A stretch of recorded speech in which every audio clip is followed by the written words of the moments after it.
Buenas tardes a todos los que están conectados con estos diálogos transversales de la Fundación Erin Walter Pan, que como cada semana se ha convertido ya en una cita obligada para hablar de temas que tienen que ver con el territorio urbano, con sus habitantes, sus tradiciones y su manera de pensar y de representarse.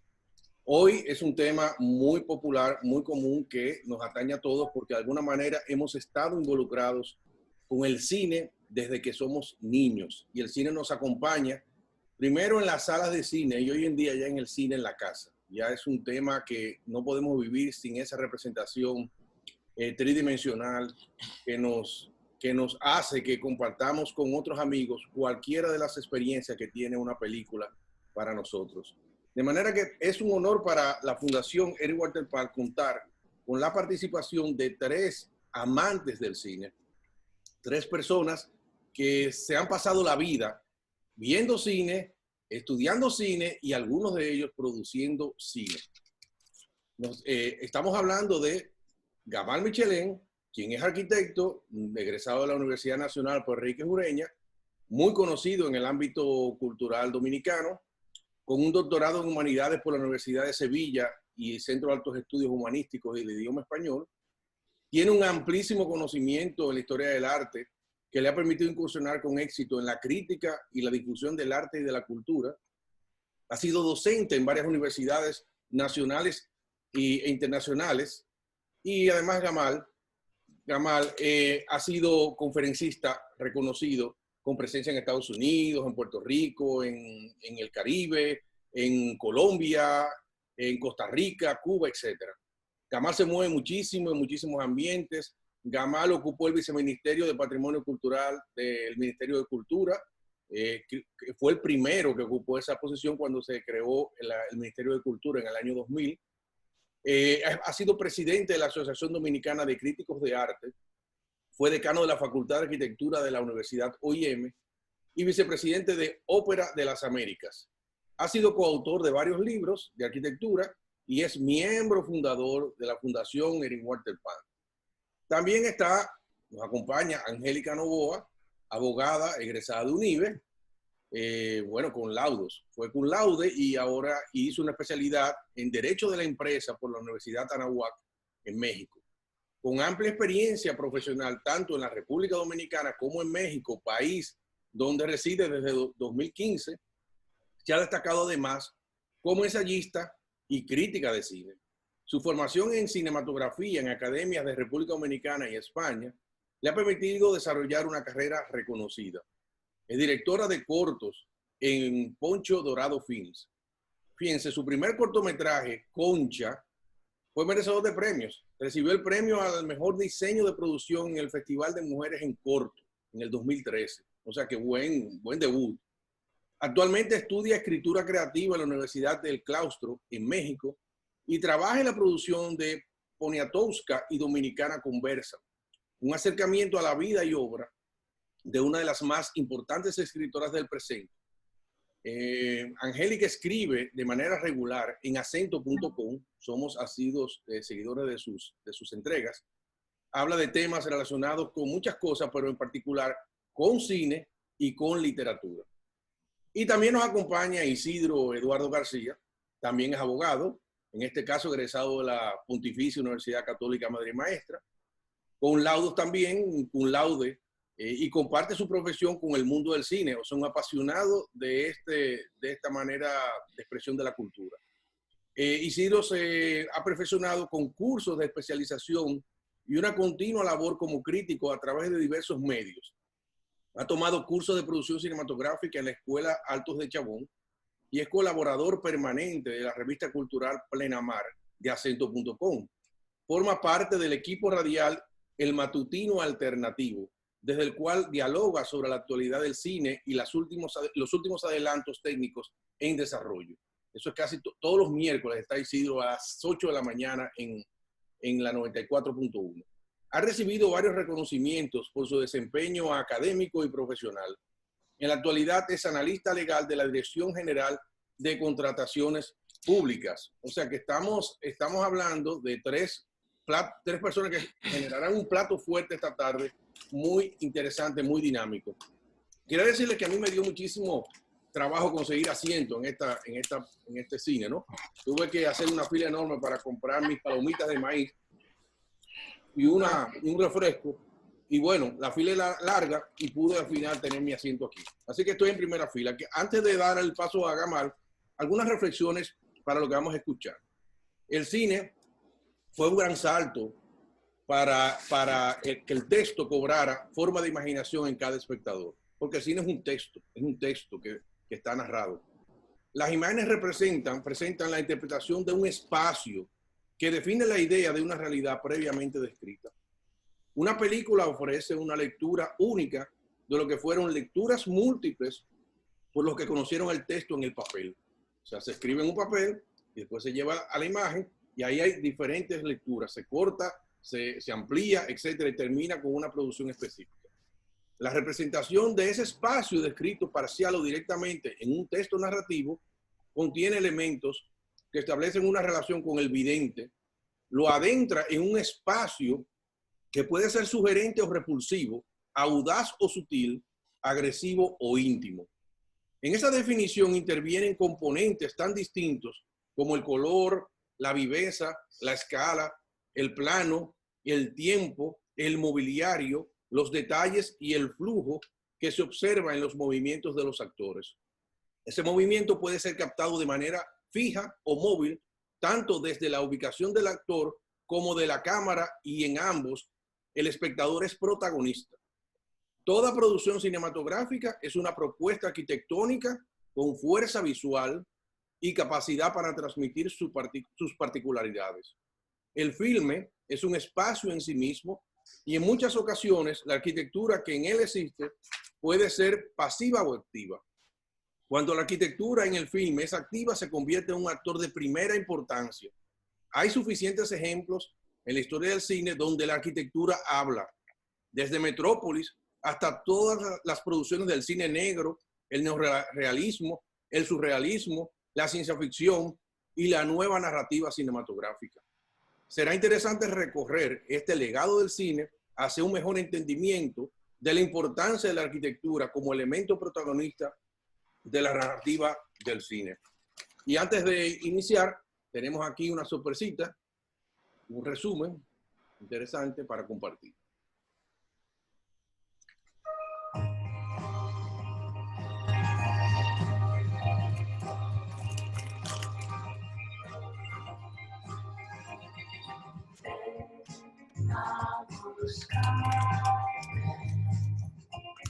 Océanos por recorrer,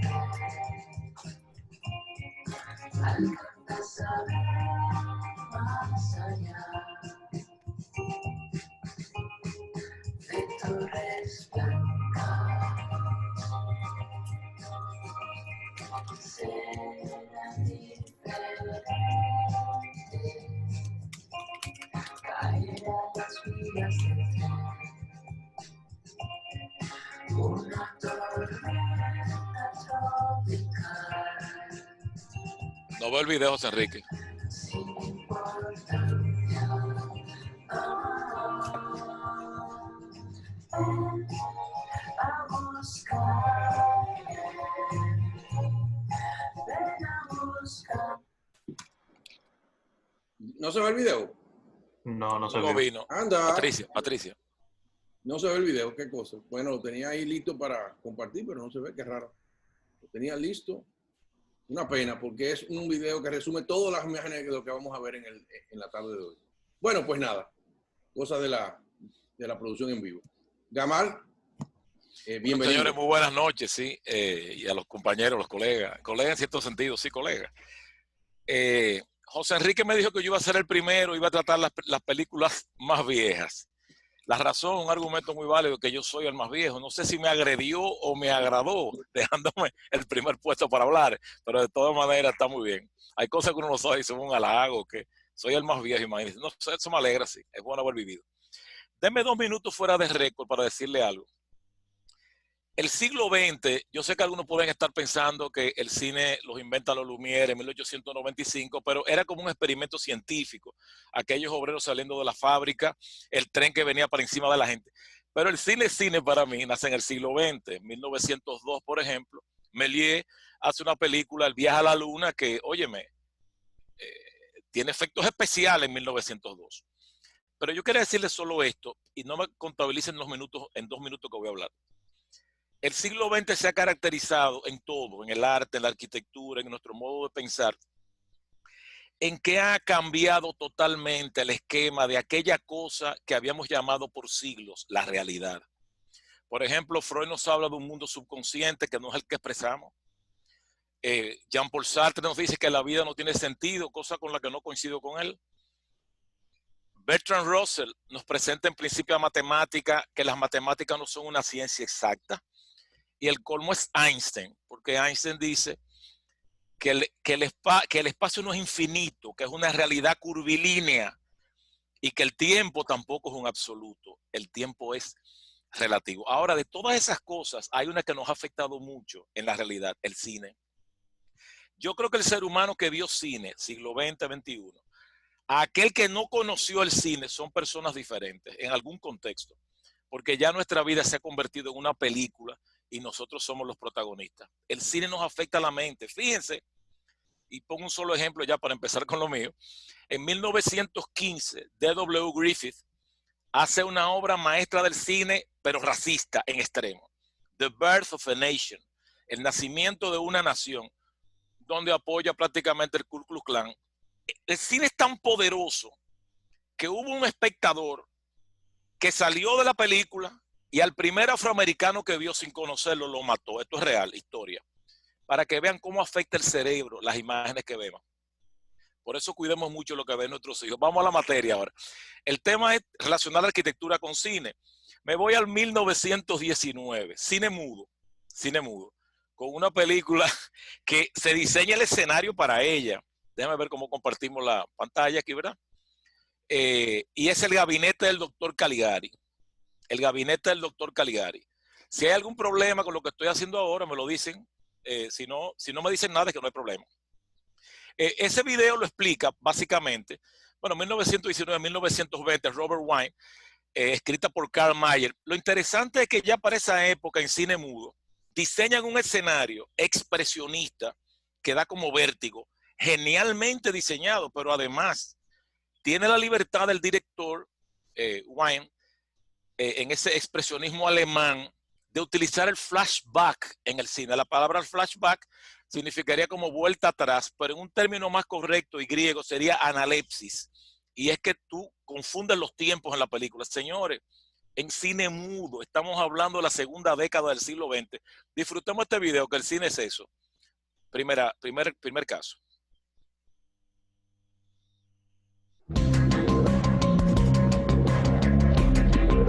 Fíjense en los escenarios.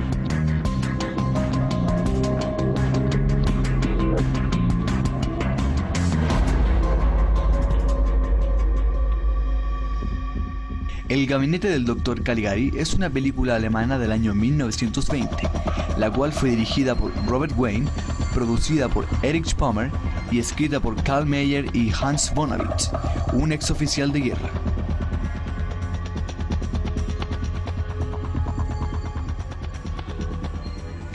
Esta historia transcurre en Hostinwall, Alemania, donde en una exposición Caligari presenta a César, un sonámbulo que predice el futuro. Este adivina que matarán a Alan antes del amanecer, hecho que llevará a Francis a la investigación de lo sucedido, descubriendo que César era manipulado por el Dr. Caligari para cometer una serie de asesinatos que se dieron en la ciudad. Atención al escenario.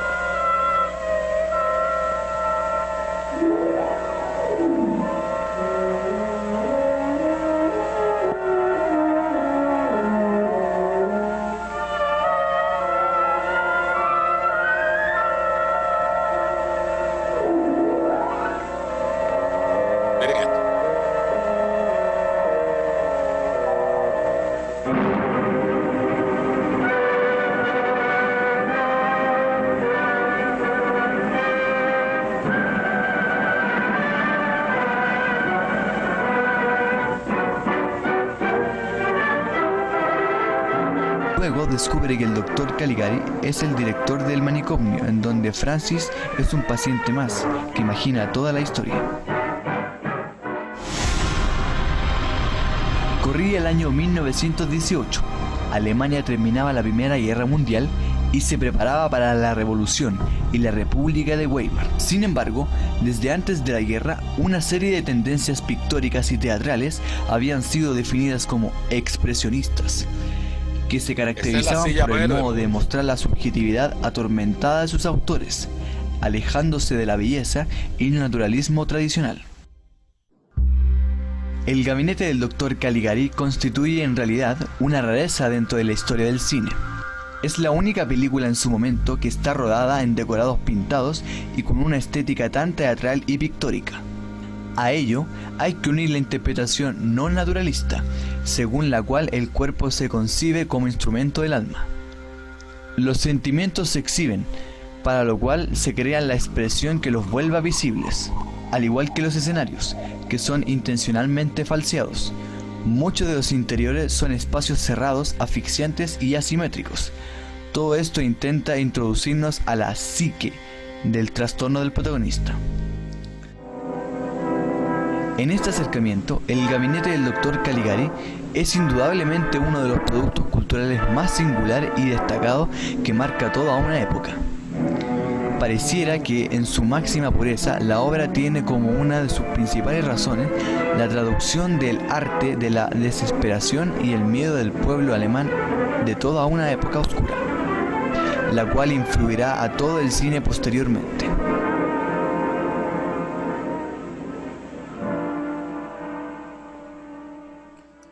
Segundo ejemplo, Metrópolis es mención obligada, dirigida por Fritz Lang, ese genio.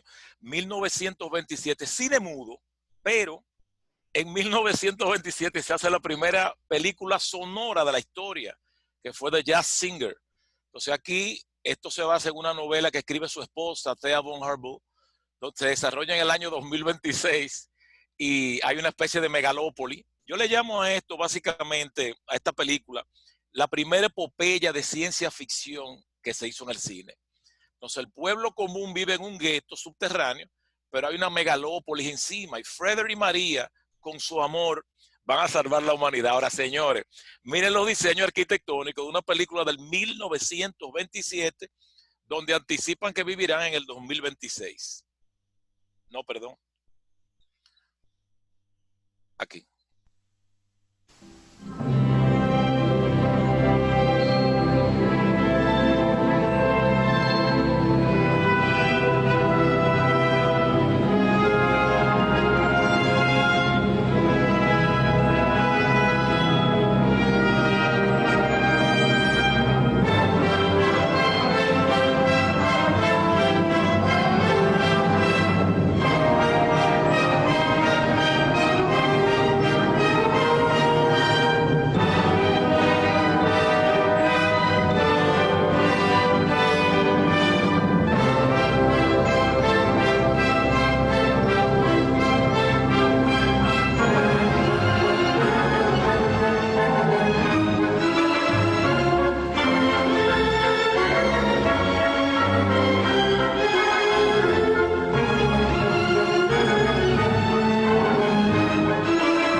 fantástico.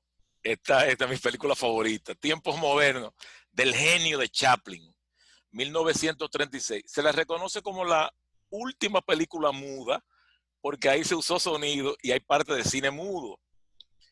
Interesante esto, ¿no? Y vamos a ver ahora los diseños son fantásticos desde el punto de vista arquitectónico, pero vamos a ver lo que es la deshumanización del ser humano a cambio de la máquina, los efectos de la revolución industrial, la relación del capitalismo despiadado con el proletariado, la relación del jefe y el obrero, la deshumanización. Tiempos Modernos de Chaplin, otra obra maestra, la tercera y nos faltará otra más. Foreman. Trouble on bench 5. Check on the nut tightener. Nuts coming through loose on bench 5. Attention, Foreman.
Section 5, more speed, 4-7.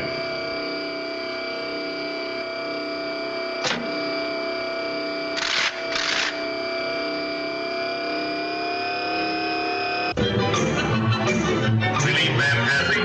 Relief man passing.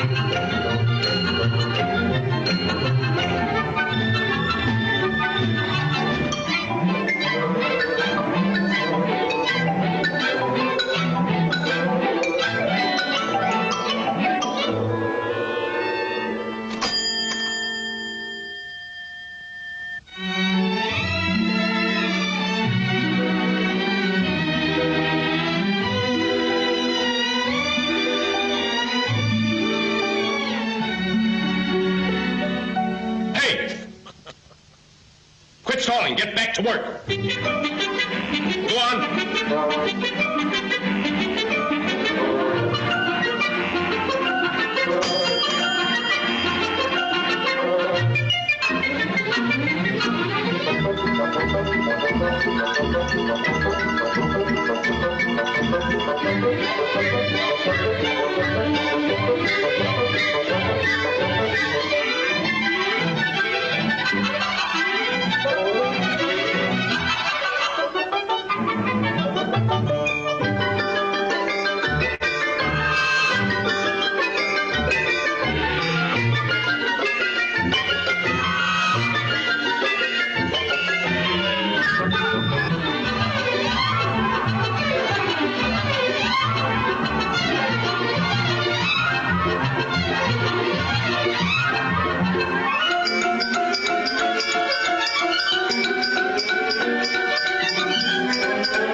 Escena inolvidable del cine.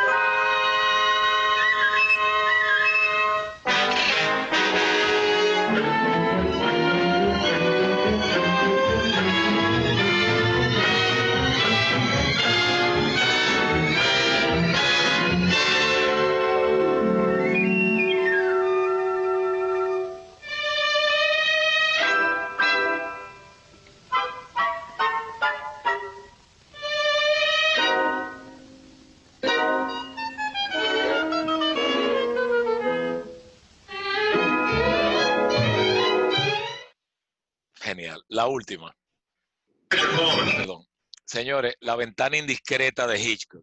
Aquí se creó un escenario, un montaje, que lo hace George Tomasini. Eso se fabricó para la película, un espacio urbano. Este es Jeff, que es fotoperiodista, o sea, un periodista de reportaje fotográfico, con una buena cámara. Lisa, que es Grace Kelly, tan hermosa. Y él con su cámara, resulta que le empieza a chequear la vida a todo el mundo porque se parte una pierna. Quiero explicar esto porque es importante. Y de repente descubre que alguien asesinó a su esposa. Raymond Bird, el de Ironside. Ahora, fíjense la arquitectura, el papel que juega aquí. Me encantan las películas en escenario cerrado, como Gata sobre el tejado de zinc caliente, que la escena del sótano lo vale todo. Y 12 Angry Man con Henry Fonda. Vamos a ver dos videitos rápidos y termino con eso, que me limitaron el tiempo. Digo, es como es correcto. Ya cogieron la idea para no tener que explicarlo.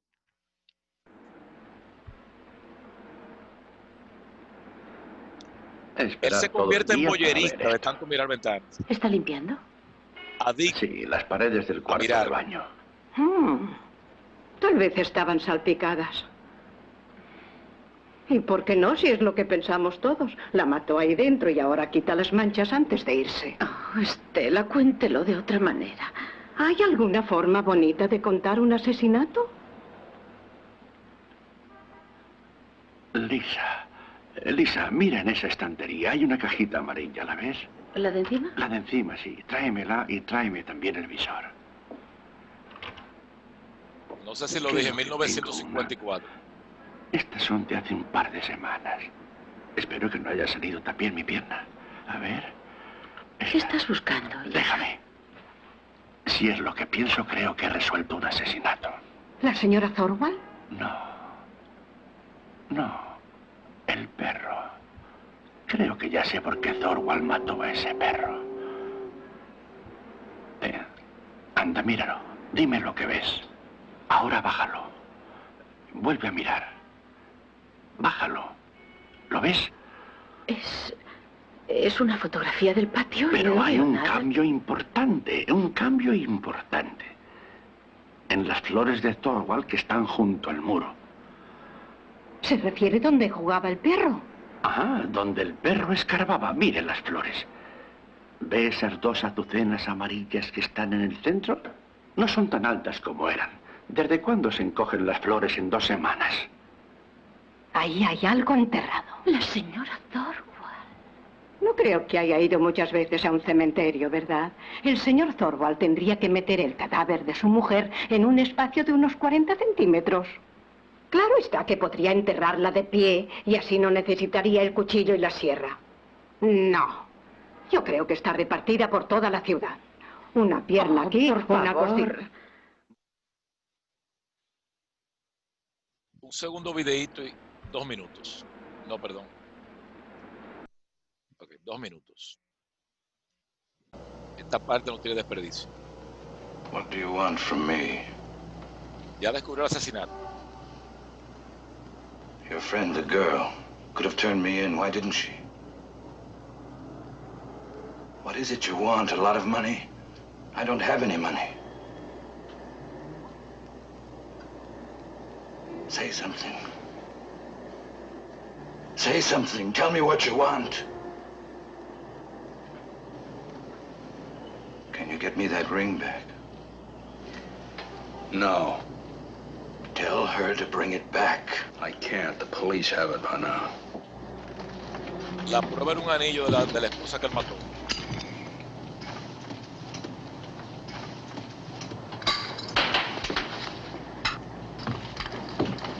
El suspenso.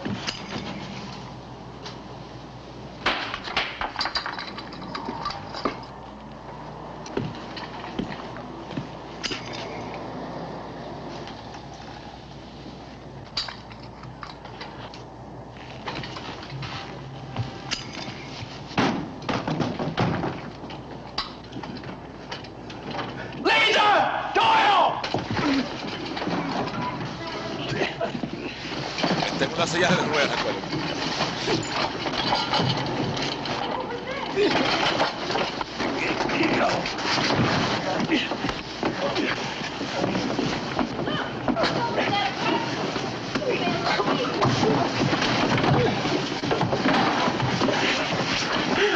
Doyle!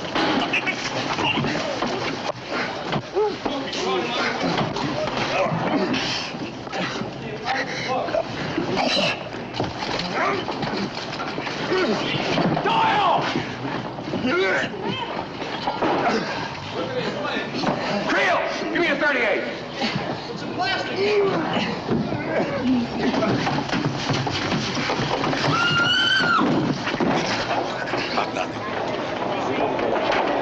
Sorry, Jeff. I got here as fast as I could. Mr. Jeffries, don't let anybody touch him. Get my medical bag from upstairs and put it in. Oh, Lisa, sweetie, if anything had happened to you. Shut up, I won't. Gee, I'm proud of you. You got enough for a search warrant now? Oh, yeah, sure. Lieutenant Doyle. Yeah? He okay? He's alive. Thorwald's ready to take us on a tour of the East River.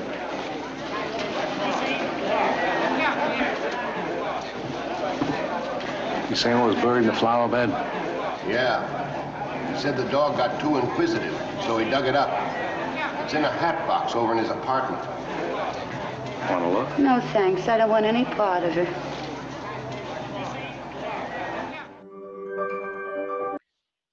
Yo termino aquí. Muchísimas gracias, Gamal, por tu Espero haber cumplido con el tiempo, José Enrique. participación. Bueno, sí, estamos bien. Gamal ha presentado 4 grandes películas. Como ya vimos, El gabinete del doctor Caligari, Metrópolis, Tiempos modernos y La ventana indiscreta. Son de diferentes épocas antes del 60. Y yo quería dejar sobre la mesa, no para que lo contestes ahora, Gamal, sino al final, cuando ya tengamos el diálogo. Claro. Si ya en estas películas que tú has mostrado, ¿cuáles de ellas iniciaron o se ve ya el cambio entre lo que es el espacio teatral y el espacio propiamente cinematográfico?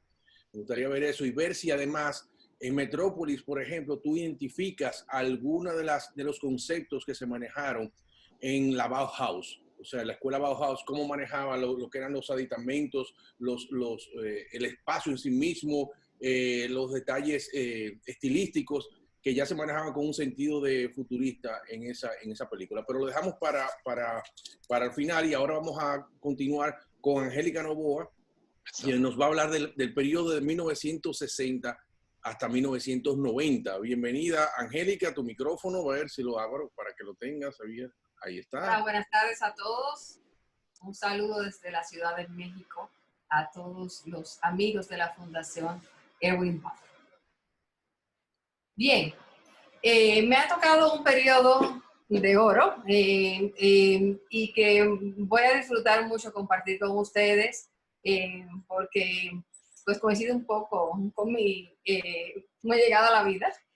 Nací en la década del 60 y, espera un momentito, que estamos en el orden, ok, decía, me tocó un periodo de una gran actividad cinematográfica de arte, una época de cine de autor, también una época en que pues algunos recursos empezaron a explotarse más allá del cine, por ejemplo, en la publicidad, que voy a comentar. Quiero saludar a un grupo de amigos que veo por ahí, veo a mi comadre Anita, mis amigos y colegas, pero principalmente quiero dedicar esta presentación a mi hermano Guaroa, arquitecto, que si sé algo y muy poco de arquitectura es por el amor que le tiene a su oficio. El cine y la arquitectura se comunican, ambas bellas artes, a través de un lenguaje que se conoce como semiótica. De acuerdo con las normas de la semiótica, que en esa época precisamente empezaba también a desarrollarse como área de estudio en la publicidad, aunque como ya dijo Gamal, allá había un lenguaje cinematográfico bastante maduro cuando llegamos a la década del 60, pero ciertamente un grupo de autores que mencionaré le sacaron provecho y fueron grandes contribuyentes a que avanzara un poco el lenguaje a modelos más sofisticados, no solamente por su genialidad como autores, sino por los recursos tecnológicos que se desarrollaron a su favor. Por eso, en una muestra de casi 15 películas que le presenté aquí al colegiado formado por los magníficos José Enrique Gamal y Isidro, tomamos al final de su curaduría, ¿cómo se dice? Curaduría, pues nos quedamos con estas 6. Decisión difícil porque ustedes saben que esta es una época de mucho talento y si bien la arquitectura está presente en toda película que no sea en un desierto o en medio del mar, desde si vamos a filmar una película sobre Cleopatra tiene que haber pirámides, si vamos a filmar una película sobre una galaxia muy lejana allá en otros universos, pues hay que crear todo una ciudadela como vemos en Star Wars. Pero la selección tiene que ver con la forma en que este lenguaje se pone al servicio de la historia. Empezando con el apartamento. El apartamento, ¿no? El apartamento, una película del año 1960 de la United Artists, dirigida por el magnífico Billy Wilder. Es una comedia. Y mientras comparto el tráiler, voy compartiendo un poco un resumen de su trama. Voy a tratar de no espolearla para aquellos que no la han visto. Pero vamos a bajar el volumen para yo poder seguir platicando. Ok. Voy a ir señalando algunas ideas. Creo que ustedes pueden ver mi cursor, ¿no? Ingredient number 1. Fíjense aquí. Very warm, very wonderful story about a boy, a girl. Aquí hay unas ideas de las que voy a comentar más adelante.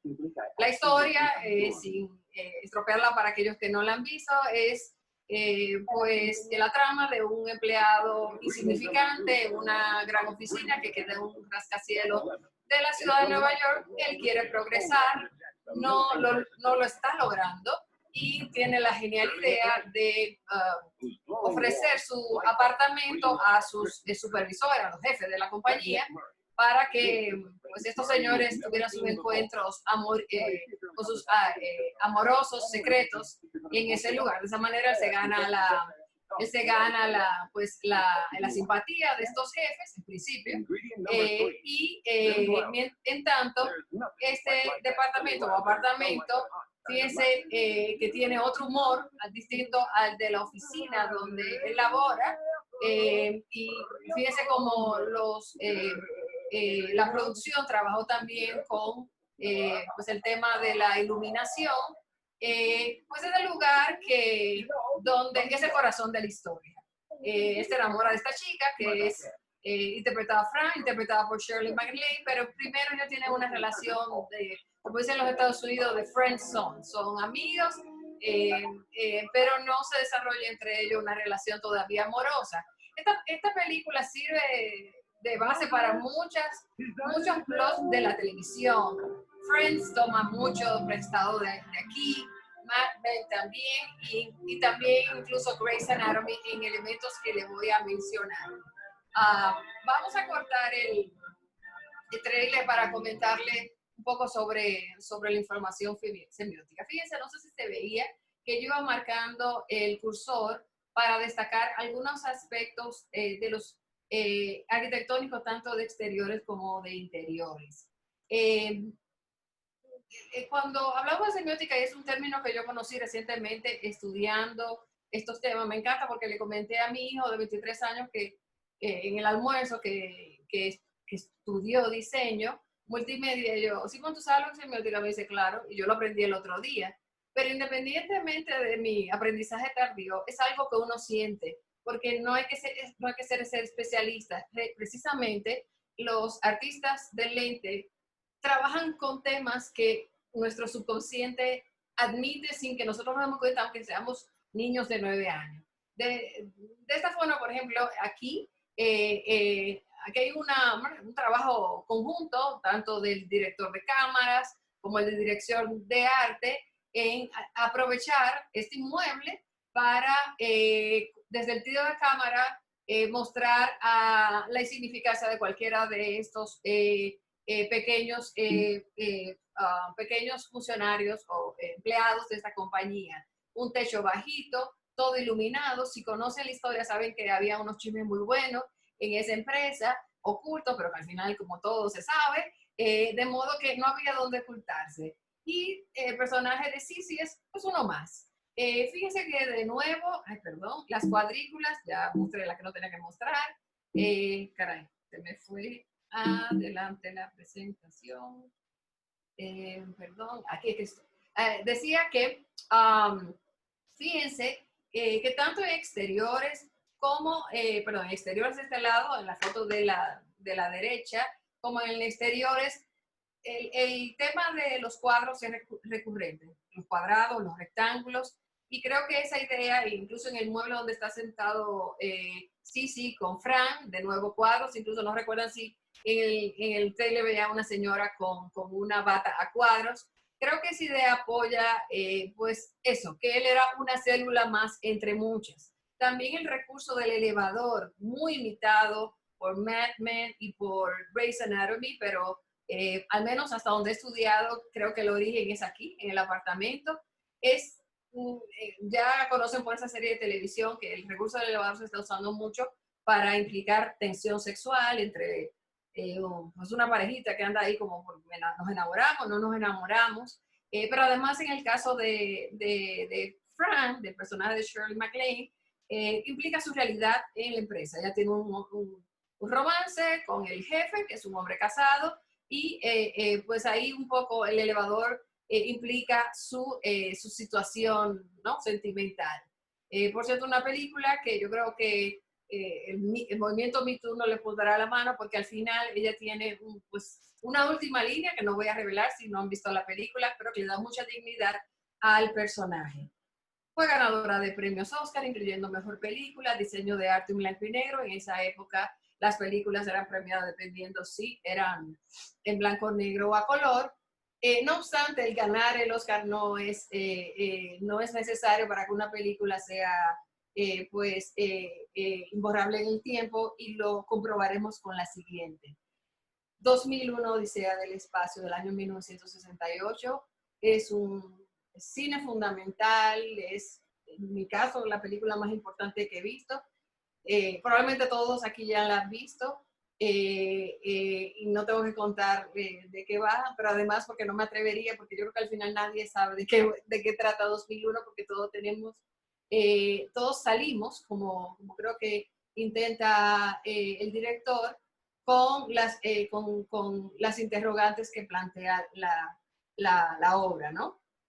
En esta época, en términos de semiótica, pues ya había unos desarrollos importantes, y estoy segura de que Stanley Kubrick no era ajeno, más que ajeno, era protagonista de estas evoluciones. Durante ese periodo, ya llegando hacia la década del 70, se pasó de una interpretación o de un lenguaje de signos estáticos, como lo vimos en El Apartamento, a una propuesta dinámica. Noten que el uso de los colores y la temperatura del color en contraste. Por un lado, colores de la naturaleza, fuertes, rojo, amarillo, en contraste con ese blanco absoluto, ¿no? Creo que ahí la idea que nos quería transmitir Kubrick es precisamente mientras los humanos nos aferramos a lo natural, a lo que es viviente, el espacio, el universo nos plantea con sus colores gélidos un contraste absoluto. Y si de algo entendí esa película, que me llevaron a verla como a los 9 años, en el cine Triple, me acuerdo, y yo decía, ¿para qué me trajeron a ver esto? Pero con el tiempo la he visto en mis diferentes edades. Me da mucho gusto porque es una película que mi papá nos llevó a ver, seguro Guaroa, que anda por ahí, recuerda esa noche. Y creo que nos quiso decir tanto, un hombre que no era intelectual como era su caso, quizás no quiso transmitir pues importantes reflexiones de la condición humana. Otra cosa importante a reflejar sobre 2001 en términos de arquitectura es que, bueno, resaltar que Stanley Kubrick se involucraba en el diseño de todo, que la nave es un mueble, ¿no? Porque es un vehículo que transporta a los astronautas por el espacio, pero también es su hábitat. Desde ese punto de vista, es arquitectura también. Entonces, sobre ese lugar, ¿quién dirige a esa nave? Pues HAL 1900, una computadora que en este caso funciona como un inmueble por destino, y de ese modo es de las pocas películas que puedo recordar. Hay otra alemana también muy interesante que se llama The Lift, de unos ascensores que comían gente, pero muy buena, donde curiosamente el villano es pues, la propia nave dirigida por el villano HAL. Un momentito, vamos a quitar esta imagen para seguir conversando. Volvemos al slide de 2001.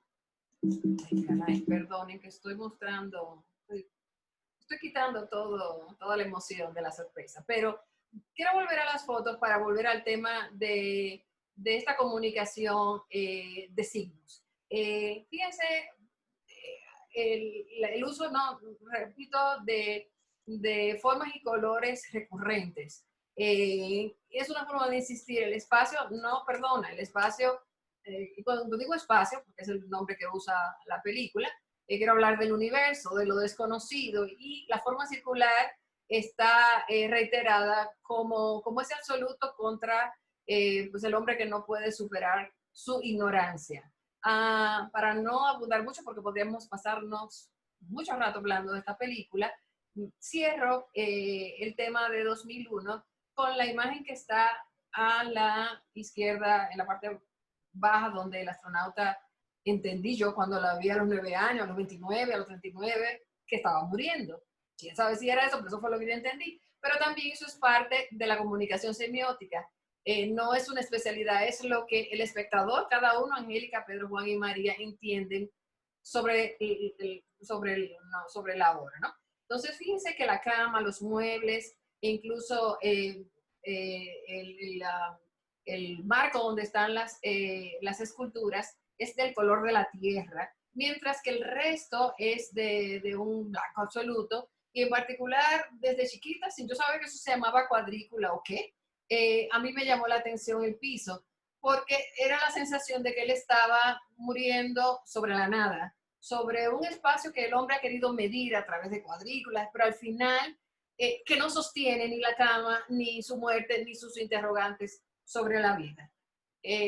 Para demostrar que no es importante ganar un Oscar para hacer una película legendaria, esta película no ganó más que un Oscar por efectos especiales que Stanley Kubrick decidió no ir a buscar.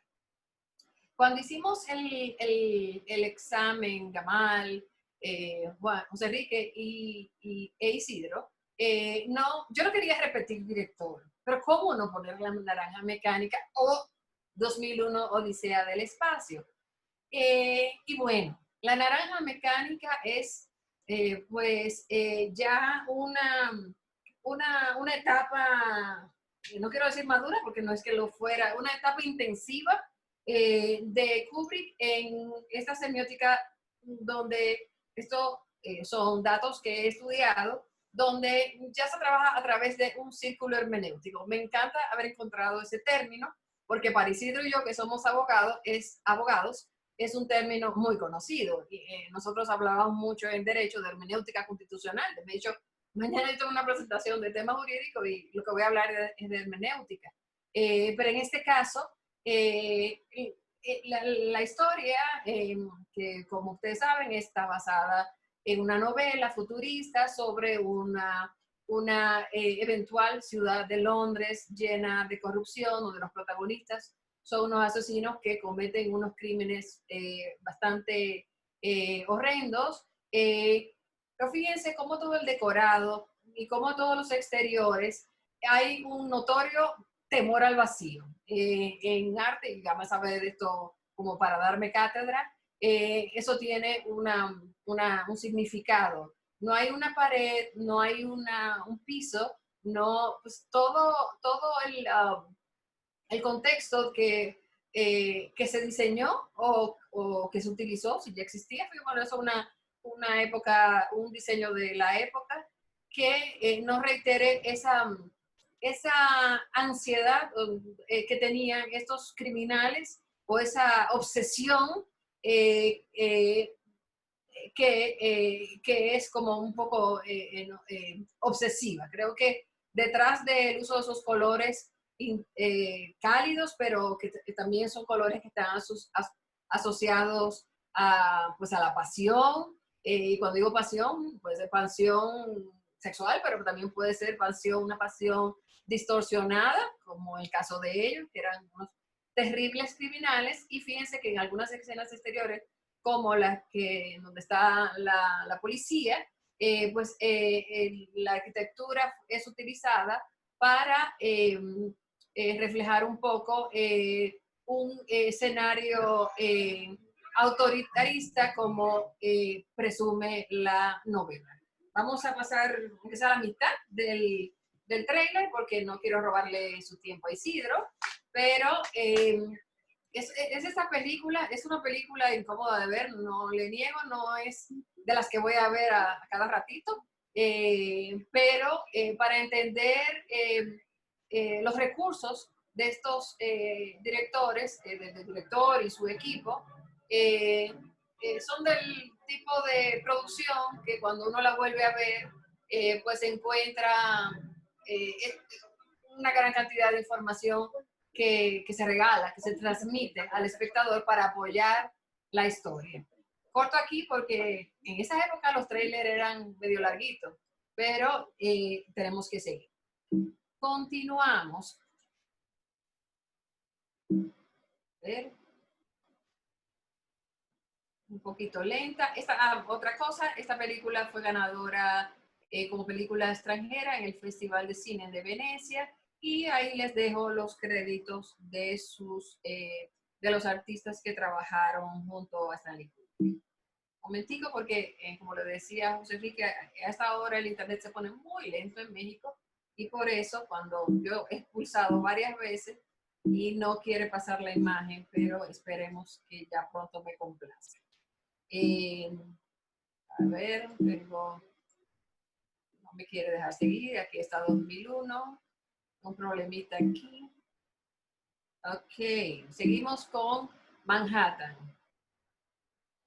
Como le decía, pues hay en los años 70, 60, muchas películas que podrían ser objeto de una discusión en el tema que nos ocupa hoy, pero había que hacer una selección. Ahora no me quiere dejar ver Manhattan. Bueno, pues voy a explicar Blade Runner en lo que la computadora se le quita lo lerdo. Pero les debo Manhattan, que es del año 79. Vamos con el caso de Blade Runner primero. Pues Blade Runner es una película que tributa a otra que ya Gamal explicó, trató, que es Metrópolis. Es una versión, digamos,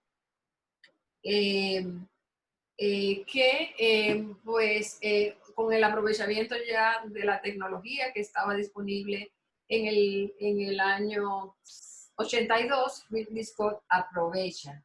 Es además, en el caso mío, una de mis, por lo menos, caray, disculpen, ahora es que está reaccionando la computadora, pero sigamos con Blade Runner, y de manera específica vamos a ver su trailer. Perdón que la señal de mi internet no es muy buena aquí en México. A esta hora parece que hay mucho tráfico y siempre hemos tenido algunas dificultades en este horario. Mientras vemos el trailer de Blade Runner, quiero compartirle un párrafo de la novela, que se ve, de donde se inspira la película, escrita por Philip K. Dick, Sueñan los androides con ovejas electrónicas. Fíjense cómo lo que voy a leer, muy brevemente, fue llevado a la pantalla. Dice el libro: el ambiente matinal gris plomizo, salpicado de motas radiactivas y capaz de ocultar el sol, se desparramaba a su alrededor, irritándole la nariz. aspiró involuntariamente el olor de la muerte. Tal vez era una descripción algo exagerada, pensó mientras acercaba el trozo de césped que le pertenecía junto al apartamento excesivamente espacioso de abajo. El legado de la Guerra Mundial Terminus había perdido intensidad. Quienes no sobrevivieron al polvo habían muerto años atrás, y este, ahora más ligero, tan solo trastornaba las mentes y los genes de los supervivientes más fuertes. A pesar de la bragueta de plomo, el polvo, sin duda, filtraba y sobre él, proporcionándole el diario, mientras no pudiese migrar su pequeña dosis de sucia mugre. Hasta entonces, las revisiones médicas a las que se sometía mensualmente confirmaban que era un tipo normal, capaz de reproducirse según los límites establecidos de la ley. Pero llegaría el momento en que los médicos del Departamento de Policía de San Francisco que lo examinaban, todo esto es a Deckard, el protagonista, le darían otros diagnósticos. Continuamente se detectaban nuevas mutaciones genéticas, gente especial derivada de personas normales a causa del polvo omnipresente. Voy a cortar aquí porque el trailer es bastante extenso. Ahora perdí la PowerPoint, me dan unos minutos. Disculpen tantas interrupciones, ella está por aquí, somewhere. Perdonen, pero le quería decir.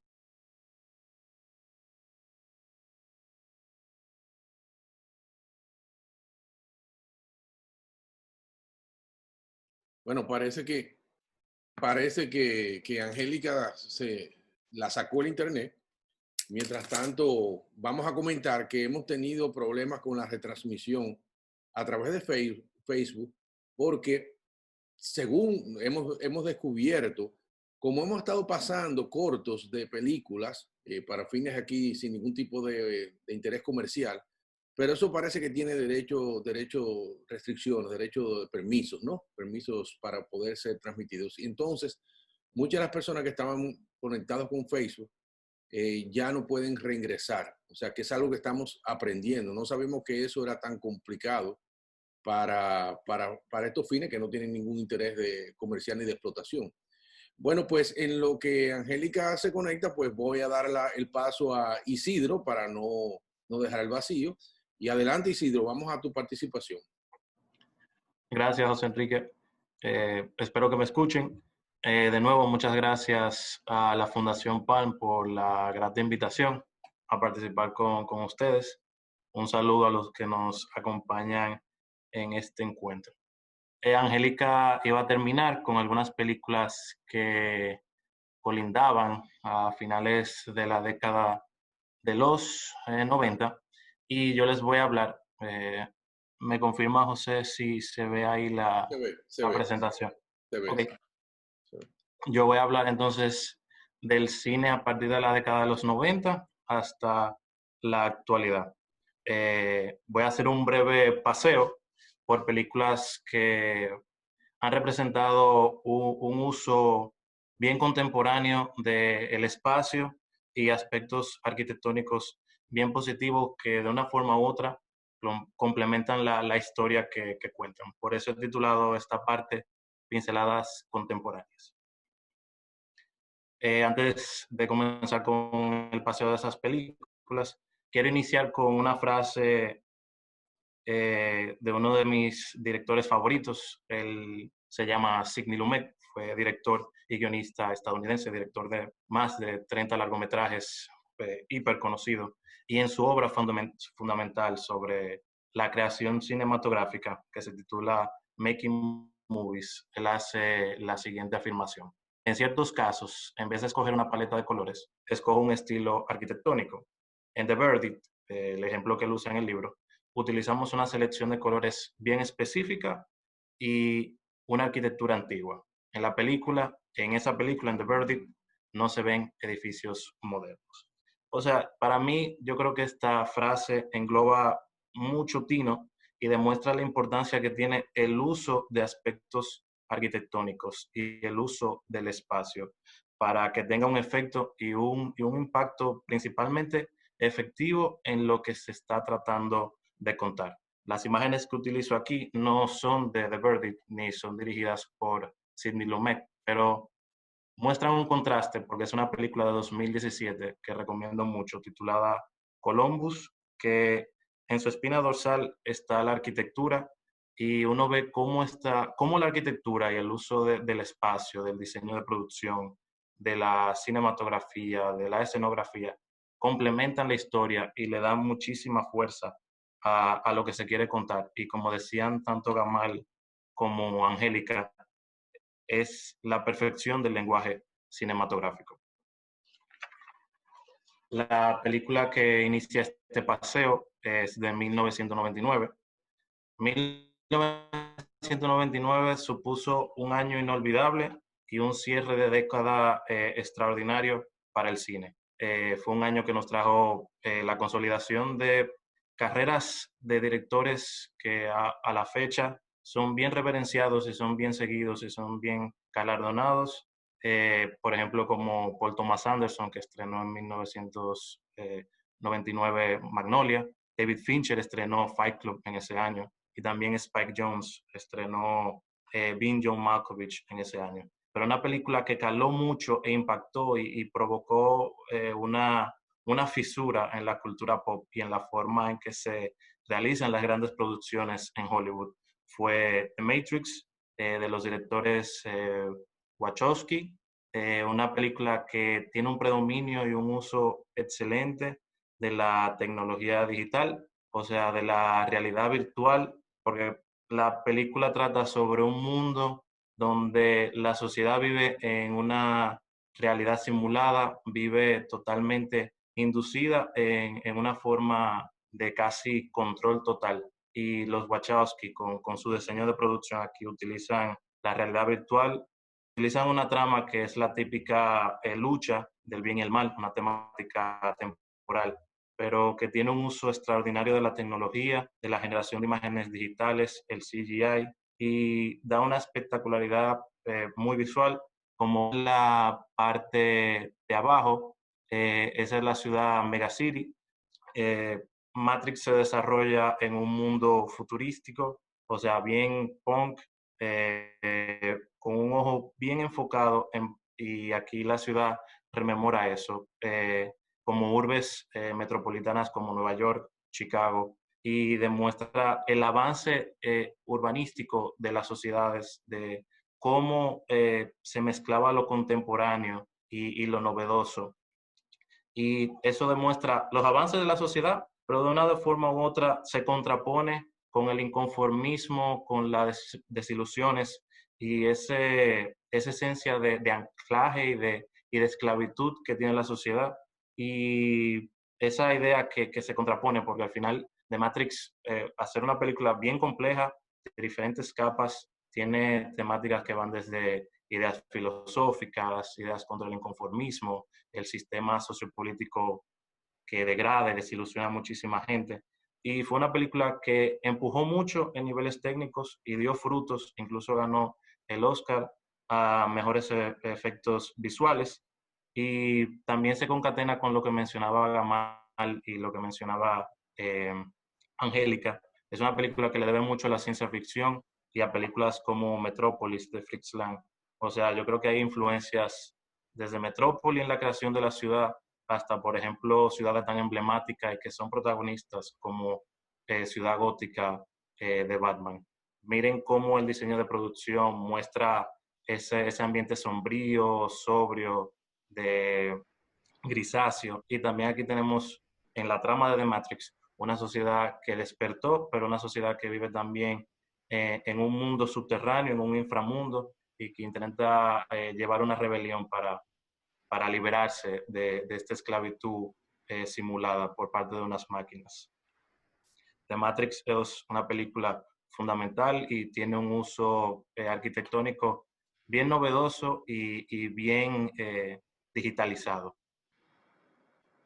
Con la siguiente película que quiero comentarles es para hacer un contraste, me pareció muy interesante, es Gangs of New York de 2002, de uno de mis directores favoritos, que es Martin Scorsese. Y aquí digo contraposición porque uno ve en The Matrix es el auge y el predominio de películas digitalizadas, del uso del CGI. Pero aquí Martin Scorsese demuestra que en cuanto a materia cinematográfica, él es un verdadero artesano.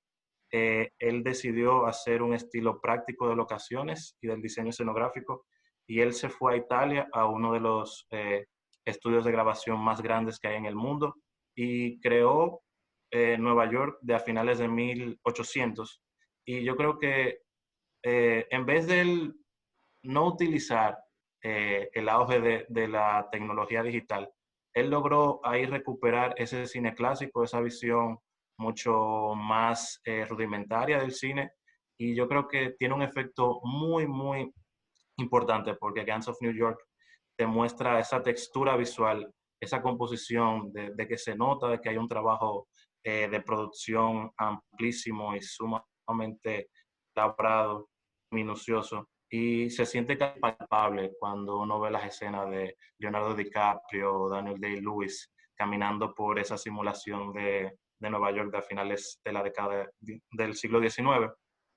Y yo creo que también tiene un objetivo genial, porque Gangs of New York también es una historia de la evolución arquitectónica de Nueva York. En el trasfondo de la historia de esta lucha de gangas que quieren la autoridad plena sobre Nueva York, se ve una película que abraza la evolución de Nueva York en sentido de multiculturalidades. Tenemos batallas entre los europeos que venían, que emigraban y que se asentaban en la ciudad de Nueva York. Tenemos la xenofobia, tenemos conflictos étnicos. Estados Unidos es una nación construida por inmigrantes, y ese conflicto está bien marcado en esta película de Martin Scorsese. También demuestra los vicios sociales de la época y también de la corrupción. Al final de la película, voy a presentar un video, hay Martin Scorsese decide cerrar de una forma genial, y es como,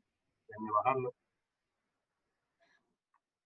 Bueno, aquí tenemos un time-lapse de cómo la ciudad de Nueva York va evolucionando, cómo se va construyendo el Brooklyn Bridge desde el río.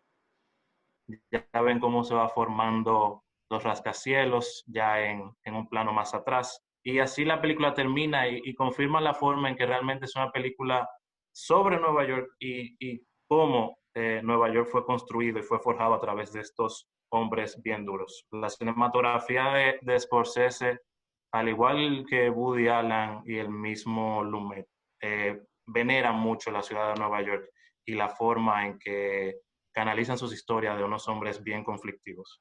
Y yo creo que el uso del time-lapse demuestra esa evolución que vengo conversando.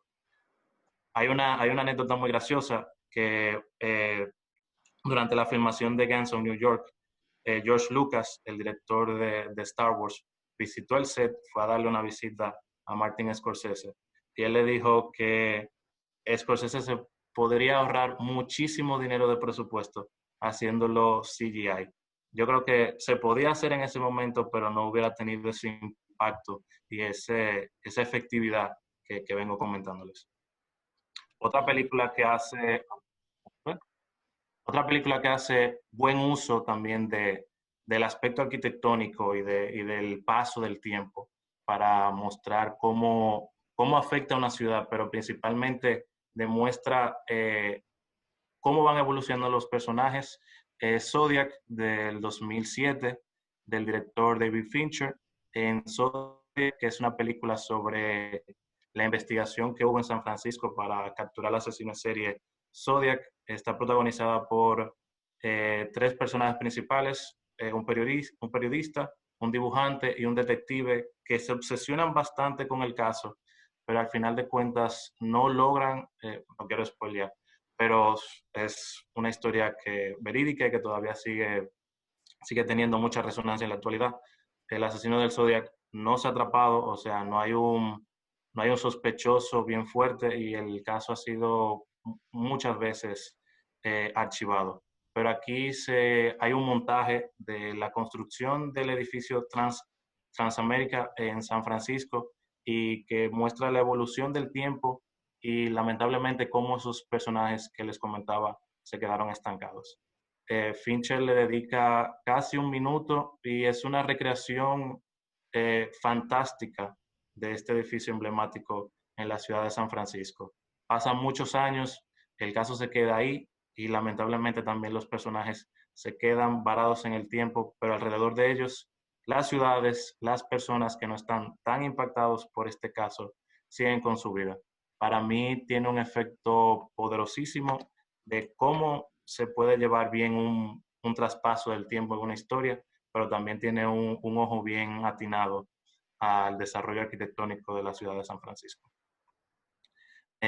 Otra película que me gustaría comentar, y ya yéndonos al género de animación, es Los Increíbles, del director Brad Bird, del 2004, y es una película de Walt Disney Pictures y de Pixar Animation Studios.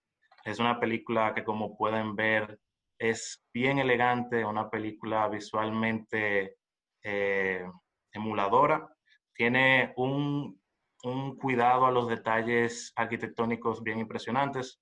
Podemos ver, por ejemplo, estas casas o estos edificios bien modernos, bien metropolitanos, y también se ve cómo se va haciendo esa combinación de la metrópolis, del urbano también, y cómo eso se va incursionando en los suburbios.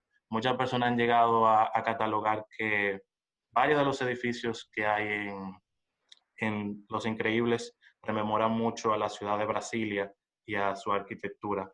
Y dan un contexto bien interesante porque con la arquitectura uno pudiera decir que la película se desarrolla en un mundo moderno o contemporáneo, pero hay momentos en que los personajes están utilizando objetos o utensilios que rememoran a la década de los 50, y en ese sentido el estilo juega con una ambigüedad de que si estamos en una sociedad muy moderna o una sociedad todavía atrasada, una sociedad todavía clásica, pero también demuestra cómo las ciudades en Estados Unidos son arquetipos de la vida de sus ciudadanos, de los estadounidenses, y van demostrando incluso desde el nivel económico hasta reglas conservadoras, porque al final Los Increíbles es una película de personas que tienen poderes extraordinarios por encima de la gente promedio, pero que tienen que vivir bajo reglas convencionales. Y yo creo que esas reglas se demuestran en la arquitectura que tienen.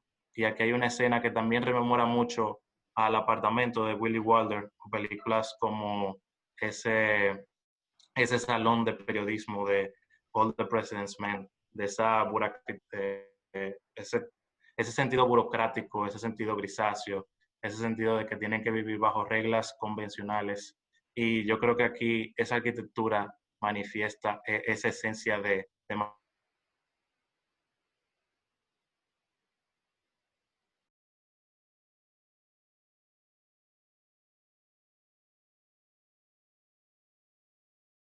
también de Christopher Nolan.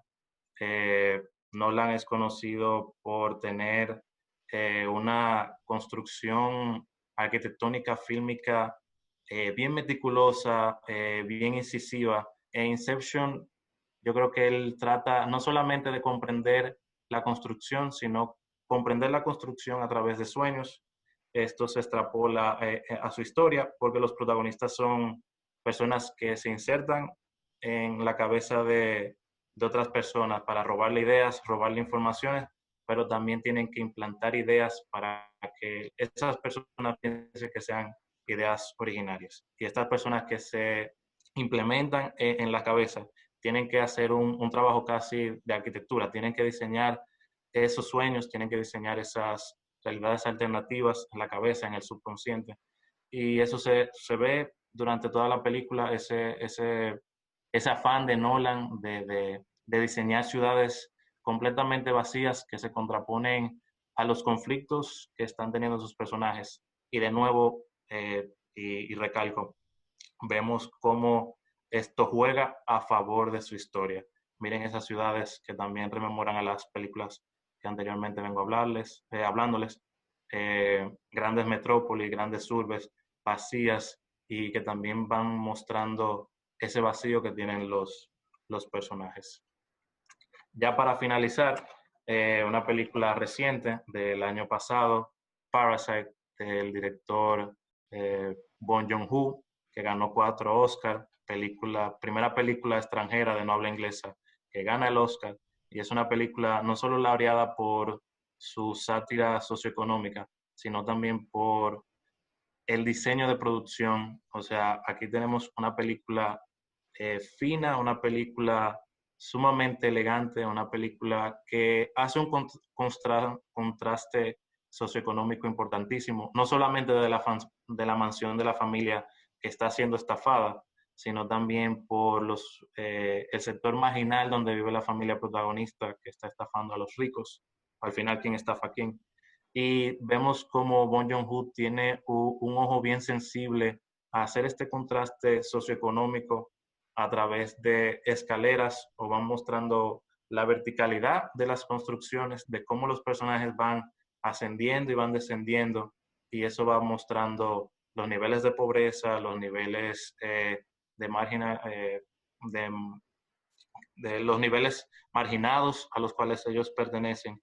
Y yo creo que tiene un impacto de mucha conmoción y de mucha maravilla en las personas que lo ven, y el diseño de producción y el aspecto arquitectónico que tiene la película es bien diáfano, es bien nítido, y yo creo que también muy, muy inmaculado, y eso tiene un impacto en la audiencia, porque al final la película tiene una plétora de géneros y de temas y de giros narrativos, que la casa también juega un protagonismo importantísimo. Y yo creo que en esencia la pieza arquitectónica que representa la casa y también esos barrios marginados tiene un impacto y una importancia fundamental en el epicentro de la historia. Con estas películas finalizo mi paseo por el cine de la década de los 90 y la actualidad, y doy paso ya a la conversación que vamos a tener ahora. Bueno, es evidente que en la medida que avanzan los años en el cine, hay demasiadas opciones como para incluir en una lista. O sea, se hace mucho más difícil la selección. Y por eso en el caso de Isidro, él eligió 6, pero se quedaron como 20, 25, 30. Sí. O sea que la arquitectura sí ha tenido un papel importante. Por ejemplo, Interstellar, que es una película que maneja la deformación del tiempo por un tema de eso mismo, la dimensión, distintas dimensiones.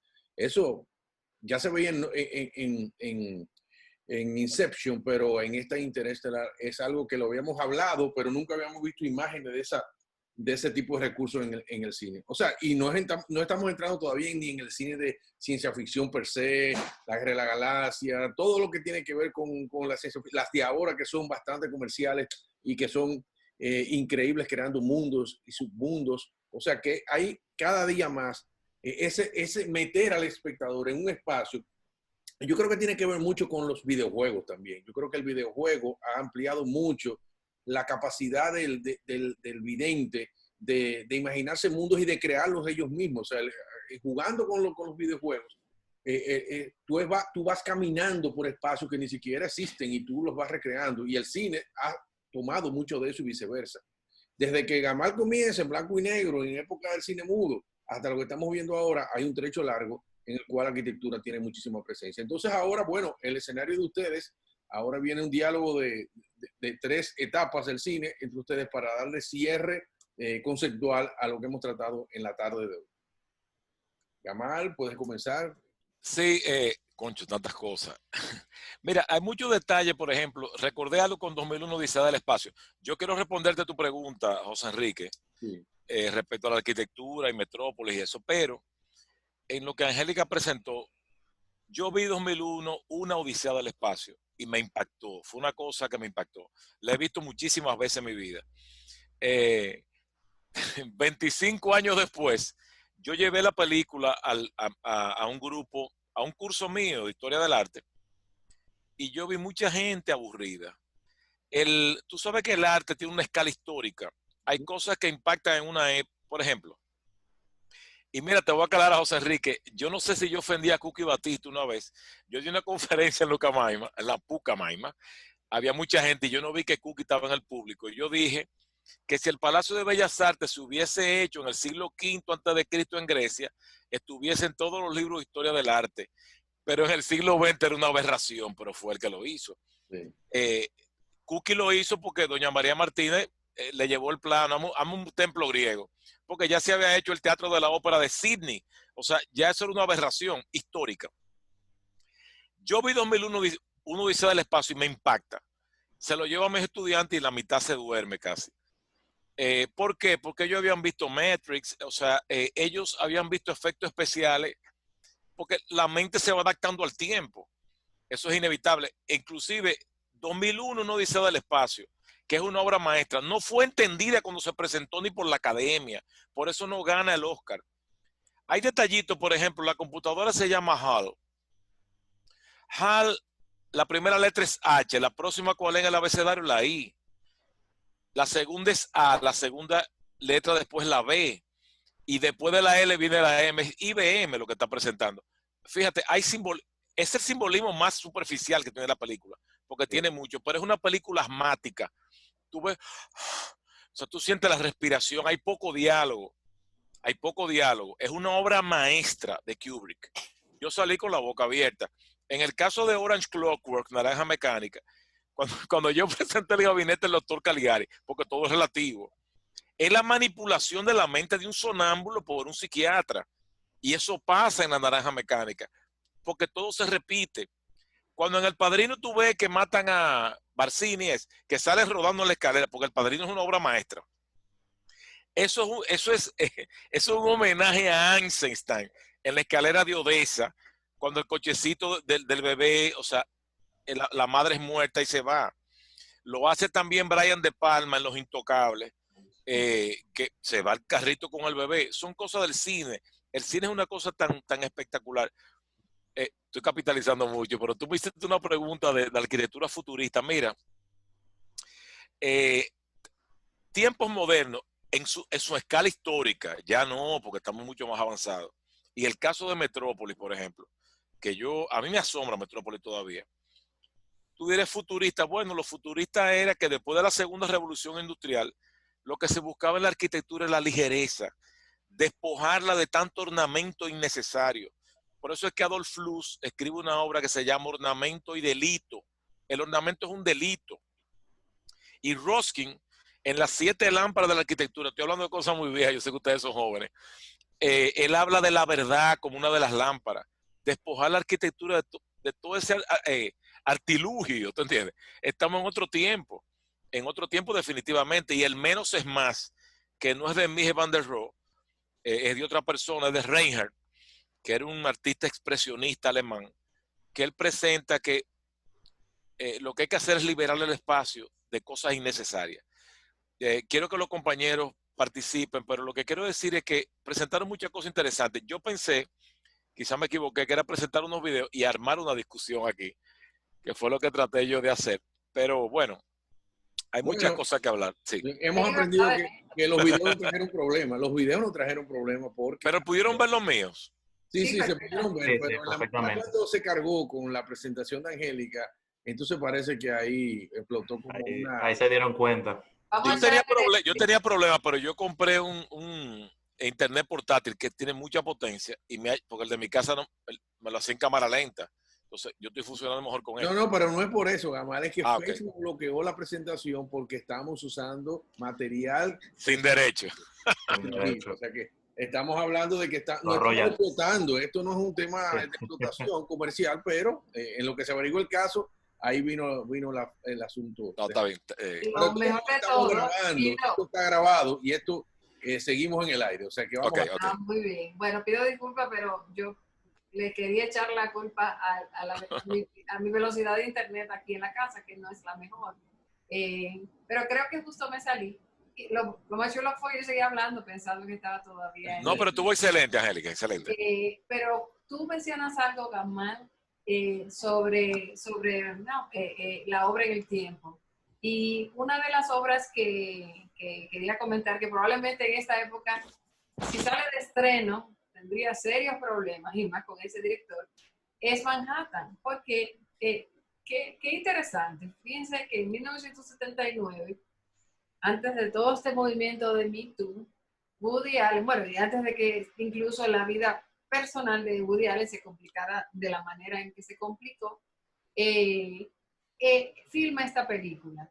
Es una película que no es una de las más premiadas de Woody Allen. Sin embargo, ese trabajo de cinematografía de Gordon Willis, donde captura un Manhattan sin tiempo, porque es un Manhattan que, a diferencia, por ejemplo, del que presenta Isidro en Gangs of New York, que en esa última toma, pues, él le hace un tributo a la ciudad hasta la actualidad. Es una fotografía fantástica, la verdad. Sí.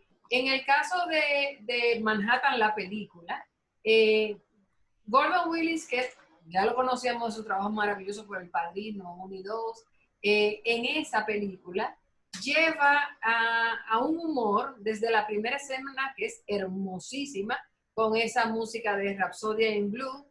Sí. Ya tú estás enamorado de la película, tú ni sabes ni de qué se trata, pero ya tú quieres estar ahí dentro. Pero bueno, ¿de qué se trata esa película? La relación de un hombre de 45 años con una niña de 17 años. Imagínense esa película estrenada en 2020, un escándalo. Pero sin embargo... Pero ese escándalo lo produjo El Último Tango en París, porque es que... tú eres una niña, perdón. No, digo, yo ni tanto, No me la dejaron ver en estreno, pero sí recuerdo el escándalo. Pero Sí, causó mucha polémica también por lo de Snyder y lo que Bertolucci... Bertolucci, sí. Sí, también. Y el fondo de Gato Barbieri. Sí. Sí. Pero en los 70 había otra ética. Sin embargo, y ese es el trabajo artístico que hay que reconocerle a ese trabajo, Manhattan tiene esa posibilidad de contarnos una historia que no es pornográfica ni mucho menos, no es que se vean cosas desagradables, de una relación que no es que no existen ahora, pero sí son mal vistas, y que pasa natural, porque la película está envuelta en el cosmos de ese Manhattan, que no es el Manhattan real, no es el que tomamos el avión mañana, sino un Manhattan imaginario de esa historia, lleno de humores agradables, de tonalidades que permiten que se cuente esa historia, que tiene no solamente la trama principal ese desbalance de una relación con una niña, con un adulto, sino que las subtramas también son conflictivas. Es comedia, pero es comedia dramática. Puede ser la relación de él con el personaje de Meryl Streep, la relación de Diane Keaton con aquel hombre que era, si mal no recuerdo, casado. De modo que cada película es una expresión de la época. Y en el caso de Manhattan, su expresión, su aprovechamiento de la literatura la blinda a través de la cinematografía de Willis, de un retrato de la época, y yo soy de la que defiendo que a las obras hay que defenderlas como tales. Yo no sé si Woody Allen tiene que ir preso, no es otro problema, es un problema del personal. Pero esa obra como tal representa una expresión muy pura, de un momento donde eso no era bueno. Bueno, de mi parte, yo creo que algo que se destaca de lo que hemos hablado hasta ahora es cómo incluso desde los comienzos del cine hasta la actualidad, con todo los desarrollos que han habido, el cine sigue bebiendo de la fuente original, de sus influencias desde el principio, de cómo incluso los directores contemporáneos siguen analizando la forma en que se hacía el cine de anterior, o sea, de cómo ese cine inicial fue la base fundacional y aún seguimos comprendiéndola, aún seguimos bebiendo de ella, y yo creo que eso se va manifestando en el discurso que hemos hecho hasta ahora. Y hablando un poco de Kubrick, una escena que a mí me gusta mucho y que muestra también la evolución del tiempo, la tecnología, la condición humana, es cuando finaliza la etapa prehistórica con los simios, que tiran el hueso en el aire. Se convierte en nave espacial. Y se convierte en una nave espacial. Es un corte. No, y tremendo. La música, el Danubio Azul, o sea, Y también demuestra que Kubrick, su última película, Ojos Bien Cerrados, Eyes Wide Shut, fue una película filmada en Londres, pero que tuvo que crear sets completos de avenidas de Nueva York. O sea, también ahí vemos de cómo el espacio, el aspecto arquitectónico, la forma en que el diseño escenográfico juega para la historia y cómo esos grandes maestros todavía usaban el estilo práctico, habla mucho, porque es una elegancia que quizá el CGI o el predominio de la tecnología digital no lo va a garantizar, y es algo tan palpable, es una textura, es un lenguaje cinematográfico distinto. Pero mira, Isidro, tú ves de Kubrick en el pasado, muy en el pasado, Espartaco. Esa película hay que verla. Sí. Vamos al problema de cuando yo le presento a mis estudiantes 2001 una Odisea del Espacio. Se aburren porque han visto otras cosas. Han visto Avatar, la saga de Matrix. Pero yo te voy a decir, hay que ver cada cosa en su escala histórica. En qué momento se hizo, con qué recursos. La prueba de que hay juventud interesada y capaz de entender cada obra en su contexto son personas como Isidro, ¿no? Y como él otros, pero en el caso de él le ha dedicado mucho tiempo de investigación. Entonces, hay una curiosidad, yo creo que hay un renacer, siempre habrá pues un espectador del siglo XXI, por algo que mencionaba José Enrique. Los videojuegos, por supuesto, que modificaron la percepción del espectador de la generación milenio y de la generación que le siga a la milenio, que es la Z, ¿no? Pero fíjense cómo todavía los nuevos directores, me encantó que Isidro incluyera a Los Increíbles, no dejan de tributar expresiones del pasado, porque como decía Isidro, en Los Increíbles hay momentos que parecen como estuviéramos viendo los supersónicos de los años 50. De modo que siempre hay esa comunicación entre el cine de ayer y el cine de hoy. Y cada obra representa, dentro de 20 años, los muchachos se van a aburrir viendo Matrix, porque va a haber otra cosa todavía más sofisticada. Mira, yo soy un nostálgico. Hay algo que no se ha mencionado aquí, no sé si están concluyendo ya, pero los soundtracks. Oye, los soundtracks para mí son importantes. Por ejemplo, El Padrino 1, que para mí es una obra maestra, pero tiene un soundtrack que tú le coges cariño a los Corleones, que son unos malditos asesinos. O sea, la empatía. Hay una empatía, porque es una ópera de gángsteres, como si estuviera viendo una ópera en el teatro. El Padrino 1, sobre todo, para mí es una obra preciosa como cine. Yo he leído el libro. Me pasó con Naranja Mecánica, que lo escribí aquí con Orange Clockwork. Yo leí, es un librito pequeño, lo leí 2 veces y la verdad no me llega. La película sí. Son los casos raros en que una película supera una novela, en que una película supera la novela escrita. Y para mí me pasa en El Padrino 1. Yo prefiero ver... Mira, el Padrino a mí me atrapa. Yo no sé si me van a bajar el nivel ahora y me van a degradar. Mira, Rocky 1, oye, no sé si...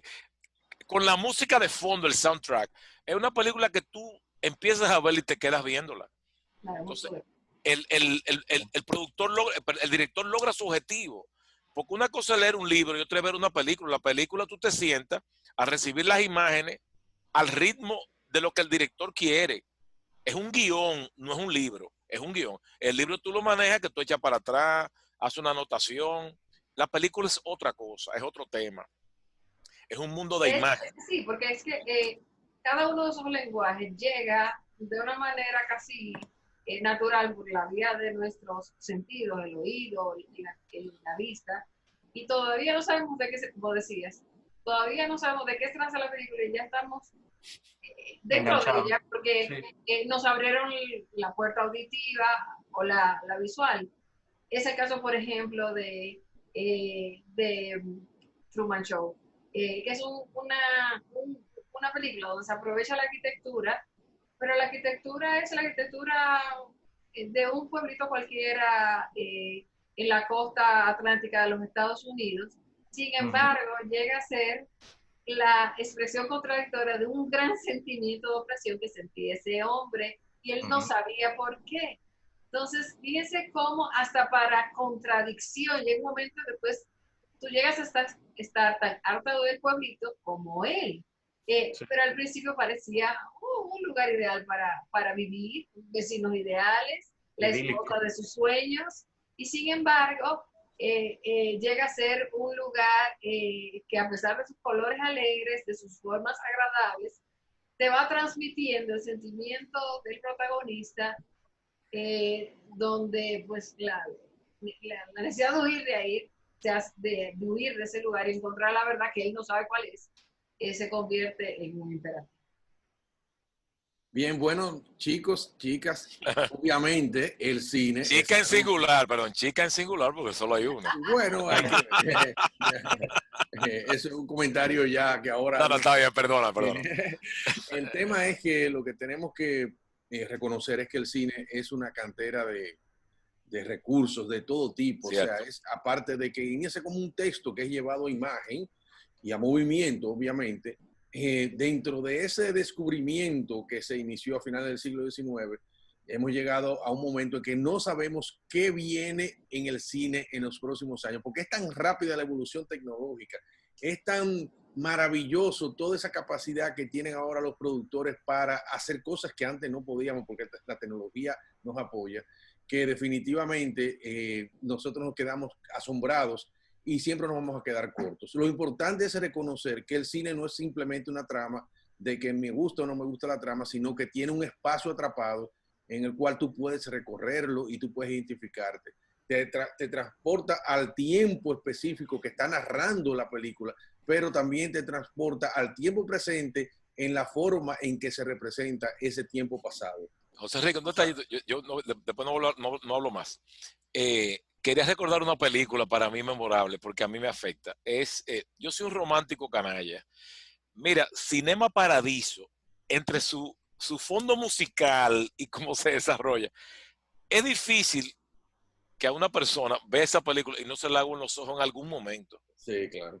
Es muy bella película. Hay películas que son hermosas. Hay artistas que les molestan los adjetivos como bello. No. Es hermosa la película. Cinema Paradiso, entre el fondo musical, que es lo que pasa con El Padrino, y la trama, tú te emocionas al verla. Claro. Lo dejo ahí. Bueno, Isidro y Angélica, sus últimos comentarios para dar cierre a esta presentación, porque lamentablemente tenemos que terminar.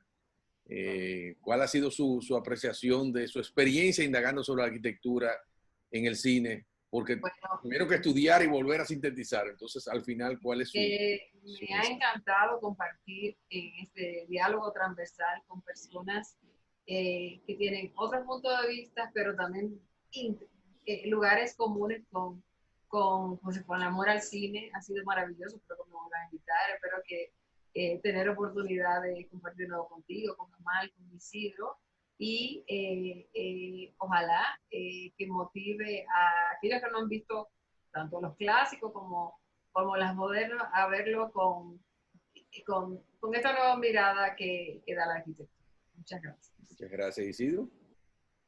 Bueno, de mi parte fue una experiencia bien estimulante. Te ayuda a practicar el ojo y uno se da cuenta de ese uso tan fundamental que tiene el espacio, que tienen aspectos arquitectónicos para complementar una historia.